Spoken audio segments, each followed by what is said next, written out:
Hello, नमस्ते, स्वागत है आपका अपने चैनल सैफिक विस्पर्स पर। और आज हम आगे की कहानी कंटिन्यू करेंगे, जिसका नाम है ये पहली बार तो नहीं, चैप्टर 8।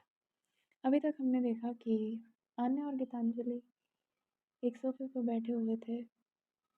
गीतांजलि को पैरों में चोट लग चुकी थी और आन्या उसे संभाल रही थी। आन्या ने धीरे से गीतांजलि का पैर अपने हाथों में उठाया। उसके नर्म सफ़ेद पाँव की उंगलियां पर हल्की सी शिकन थी, जैसे दर्द के बादल उस पर छाए हों। आन्या की उंगलियां संभल कर उसके पैरों के आसपास फिसल जा रही थी, जैसे वो छूने से ही दर्द छीन लेना चाहती हो। आन्या ने हल्की सी आवाज़ में पूछा, गीतांजलि जी, फर्स्ट एड बॉक्स कहाँ है? गीतांजलि ने आंखों को झुकाकर सिर्फ एक तरफ इशारा किया। उसकी सांसों में दर्द और शर्म दोनों मिला हुआ था। आन्या तुरंत उठकर बॉक्स ले आई, फिर सोफे के पास बैठ गई। धीरे से उसने ऑइंटमेंट निकाला और उसके पैरों पर लगाने लगी। जब आन्या की ठंडी उंगलियां गीतांजलि के गर्म दर्द भरे पाँव को छूने लगी, गीतांजलि की सांसों में हल्की सी कुपकुपाहट आई। उसने अपने साड़ी का पल्लू कस कर पकड़ लिया, जैसे अपने आप को संभालना चाहती हो। आन्या ध्यान से ऑइंटमेंट मल रही थी। उसकी उंगलियों का हल्का सा दबाव गीतांजलि के पैर से लेकर उसकी रूह तक महसूस हो रहा था। दर्द कम हो रहा है ना? आन्या ने धीरे से पूछा। उसकी आवाज़ में एक अनजाना सा कंसर्न था। गीतांजलि ने आंखें बंद कर ली और सिर्फ हल्की सी कह पाई। उसके लिए दर्द कम से ज़्यादा उस पल में आन्या की छूने की नरमी महसूस हो रही थी। आन्या ने उसके पैरों को अपनी गोद में संभालते हुए धीरे धीरे मसाज करना शुरू किया, जैसे वो चाहती हो कि गीतांजलि एक पल के लिए भी दर्द महसूस ना करे। दोनों के बीच एक खामोशी छाई थी, पर उस खामोशी में एक अजनबी गर्मी थी जो उन दोनों को और करीब खींच रही थी।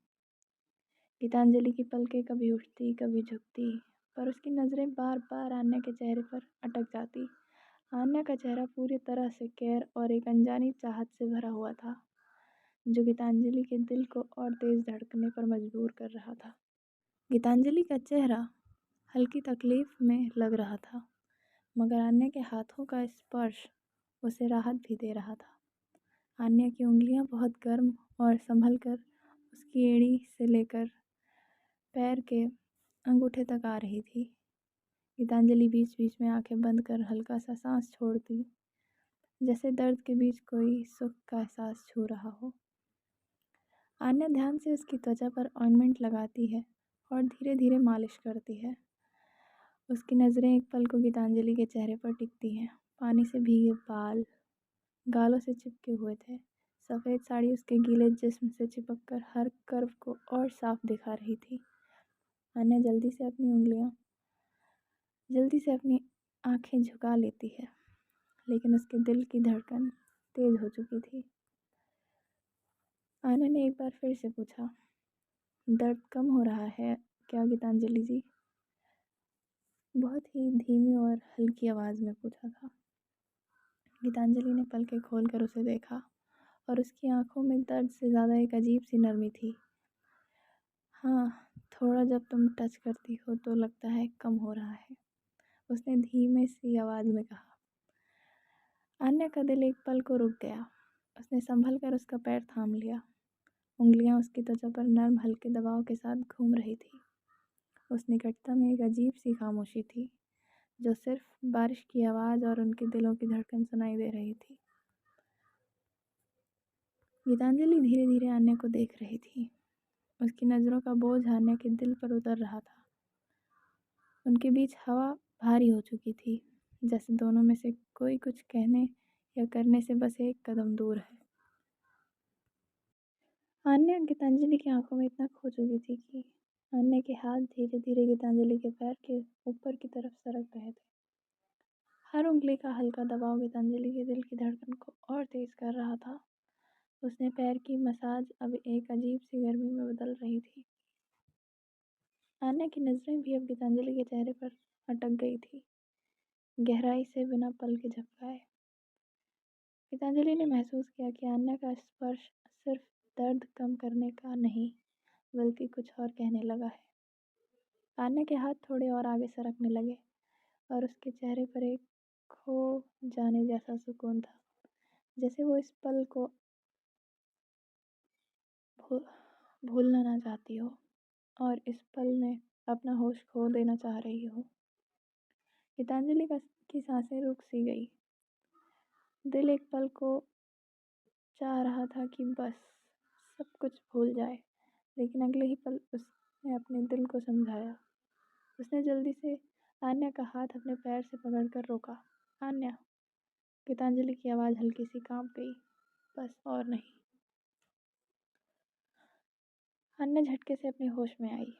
उसकी आंखें घबराहट से भर गई, जैसे अपने आप को पकड़ती हो।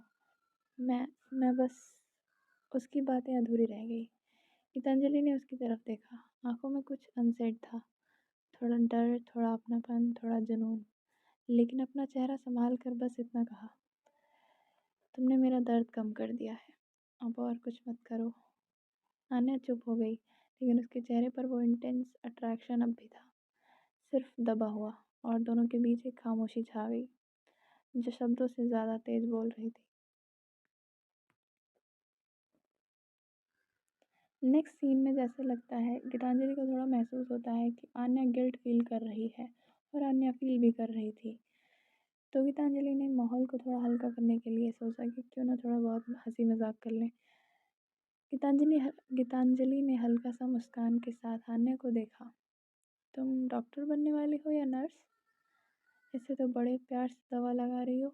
मुझे लगता है मुझे चोट खाना आदत बना लेनी चाहिए। आन्या ने सर उठाकर देखा। उसके चेहरे पर एक हल्की सी शर्म और गिल्ट मिक्स थी। आप भी ना गीतांजलि जी, मजाक क्यों कर रही हैं? मैं बस अपना काम। गीतांजलि ने उसकी बात बीच में ही काट दी। काम? मुझे तो लगता है तुम थोड़ा ज़्यादा ही केयर कर रही हो। उसने अपने पैर से आन्या की उंगलियों को हल्का सा टच करते हुए नज़र उठाई। थोड़ा सा उसको टीज करने की कोशिश कर रही थी। उसकी आंखों में थोड़ा सा शरारत थी। आन्या उस पल में खो गई। उसने गीतांजलि के चेहरे को देखा, फिर उसकी नज़र उनके होठों पर अटक गई। उनकी हल्की सी हंसी, होठों की चमक, सब कुछ आन्या को अपनी तरफ खींच रहा था। उसका ध्यान होठों से धीरे धीरे नीचे गया और गीतांजलि की नेकलाइन के पास रुक गया। गीतांजलि की सांस हल्की सी तेज थी और उनकी ब्लाउज की गहराई में नज़र जाते ही आन्या एक पल के लिए खुद को भूल गई। गीतांजलि ने तुरंत महसूस किया। उसने हंसी दबाते हुए अपना हाथ आन्या के हाथ पर रख दिया। क्या देख रही हो आन्या? उसने हल्की सी खिंचाई की। आन्या झट से संभल गई। उसकी आंखें नीची हो गई और उसने अपनी सांसों को संभालने की कोशिश की, लेकिन उसके चेहरे पर ब्लश आ गया था, क्योंकि अब गीतांजलि के पैरों के दर्द को थोड़ा सा आराम था। तो आन्या ने गीतांजलि से कहा, गीतांजलि जी, अब आप थोड़ा कपड़े चेंज कर लीजिए, नहीं तो सर्दी हो जाएगी। गीतांजलि ने हल्की सी मुस्कान के साथ सिर हिला दिया। हाँ, शायद कपड़े चेंज करने चाहिए, ये गीले हुए हैं और ऐसे पहन कर रखूँगी तो ठंड लग जाएगी। आन्या तुरंत उठ गई। उसकी आंखों में एक नरमी थी। मैं आपके लिए चाय बना देती हूँ, वो भी अदरक वाली, वरना सर्दी और बढ़ जाएगी। आप तब तक चेंज कर लीजिए। गीतांजलि ने उससे थोड़ा और छेड़ने के लहजे में कहा, तुम्हें तो पता है मुझे अदरक वाली चाय कितनी पसंद है, लेकिन तुम चाहती हो मैं बीमार पड़ जाऊँ तो मैं बीमार भी पड़ सकती हूँ। आन्या ने हल्की सी मुस्कान दबा ली, पर उसके दिल में अजीब सा खुमार था। वो किचन की तरफ बढ़ने लगी, पर उसके कदम धीरे हो गए, जैसे वो पीछे मुड़कर गीतांजलि को देखना चाहती हो। गीतांजलि खड़ी थी, अपने गीले साड़ी को सुलझाती हुई। उसके कपड़ों से हल्की सी खुशबू और नमी निकली, जो अब भी कमरे में थी। आन्या ने एक बार पीछे मुड़कर देखा और उसकी नज़र बस गीतांजलि के होठों से लेकर उसके नेकलाइन तक जा अटकी। उसका दिल तेज धड़कने लगा। गीतांजलि ने उसकी आंखों का रुकना महसूस कर लिया। हल्की सी स्माइल उसके होठों पर आई। आन्या, तुम जाओगी या मुझे ही चाय बनानी पड़ेगी? आन्या झिझक गई, अपनी नज़र तुरंत नीचे कर ली। उसके गाल लाल हो गए। नहीं नहीं, मैं बनाती हूँ, कहते हुए जल्दी से किचन की तरफ दौड़ गई। पर गीतांजलि के चेहरे पर अब एक अलग ही सुकून था, जैसे उसने आन्या के दिल के एक छोटे से राज को पकड़ लिया हो। आन्या किचन में चाय बनाने चली गई। वहीं गीतांजलि धीरे धीरे उठकर अपने कमरे की ओर बढ़ी। कदमों में हल्की सी झिझक थी, शायद वह चोट की वजह से जो अभी भी दर्द कर रही थी। कमरे में पहुंचते ही उसने साड़ी की पिन खोलनी शुरू की। आधी साड़ी उसने कंधे से ढलकी हुई थी और तभी अचानक से उसके पैर में दर्द उठा। वो हल्का सा डगमगाई। उसी पल चाय में कितनी चीनी पड़ेगी ये पूछने के लिए आई आन्या दरवाजे के पास खड़ी होकर ये नज़ारा देख लेती है। गीतांजलि आधी उतरी साड़ी में, बाल ढीले होकर कंधों पर बिखरे हुए। आन्या कुछ पल वहीं झिझक गई। उसकी आंखें गीतांजलि की तरफ से हट नहीं रही थी। उसके चेहरे की मासूमियत और आंखों की गहराई उस वक्त बिल्कुल अलग लग रही थी। गीतांजलि दर्द से हल्का सा कराह उठी तो आन्या तुरंत होश में आई और तेजी से उसकी ओर भागी। आराम से, आन्या ने उसे सहारा देते हुए पलंग पर बिठाया। गीतांजलि की साड़ी आधी खुली हुई थी। आन्या के हाथ उसके कमर और कंधों को थामे हुए था। दोनों के बीच की दूरी अचानक बहुत कम हो गई थी। मैं आपकी मदद कर दूं? आन्या ने झिझकते हुए कहा। उसकी आवाज़ धीमी लेकिन दिल की धड़कनों से भारी थी। गीतांजलि ने एक पल के लिए उसकी आंखों में देखा, फिर हल्की सी मुस्कान के साथ सिर झुका लिया और कहा, अगर तुम्हें एतराज़ ना हो तो। अन्य के हाथ कांप रहे थे, लेकिन उसने हिम्मत जुटाकर गीतांजलि की साड़ी पकड़ ली। साड़ी बदलने में उसकी मदद करने लगी। उसकी नज़दीकियों में दोनों की सांसें एक दूसरे से छू रही थी और एक हवा में अजीब सा खिंचाव भर गया था। अन्य धीरे धीरे झुककर गीतांजलि के ब्लाउज की ढीली पड़ी डोरियां पकड़ती है। उसकी उंगलियां कांप रही होती हैं, जैसे हर धड़कन उसकी पकड़ को डगमगा रही हो। जैसे ही वो डोरियां बांधने लगती है, उसकी उंगलियां गीतांजलि की नर्म पीठ को हल्के से छू जाती है। गीतांजलि की सांस एक पल को अटक जाती है। उसकी आंखें बंद हो जाती हैं। कमरे की खामोशी में बस गीतांजलि हल्की सी सिसकारी और आने की तेज धड़कनों की आहट सुनाई देती है। गीतांजलि बहुत धीरे से फुसफुसाती है, अन्या। उसका हाथ उसके होठों से ऐसे उसका नाम उसके होठों से ऐसे निकलना है मानो कोई राज जुबान पर आ गया हो। अन्या झिझकते हुए डोरियों को बांध देती है, लेकिन उसकी उंगलियां एक पल और रुक जाती हैं, जैसे छोड़ना ही नहीं चाहती हो। दोनों के बीच का फासला बेहद कम और हवा में अनकहा आकर्षण भारी हो चुका था। दोनों ही पल भर के लिए रुक गए। कमरे की खामोशी में वो हल्की सी छुअन और गहरी और भारी लगने लगी। गीतांजलि की सांसें थोड़ी तेज हो गई। अन्य की नज़रें उसकी पीठ पर टिक गई। उस स्पर्श में देखभाल थी, पर साथ ही कुछ ऐसा भी जो दोनों के दिलों को बेचैन कर गया हो।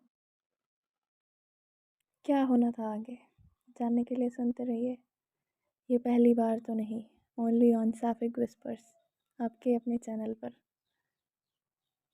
और देखते हैं क्या होता है गीतांजलि और आन्या के बीच। There is a huge age difference. मज़ा आएगा। कल मिलते हैं। Bye bye audience. Thank you.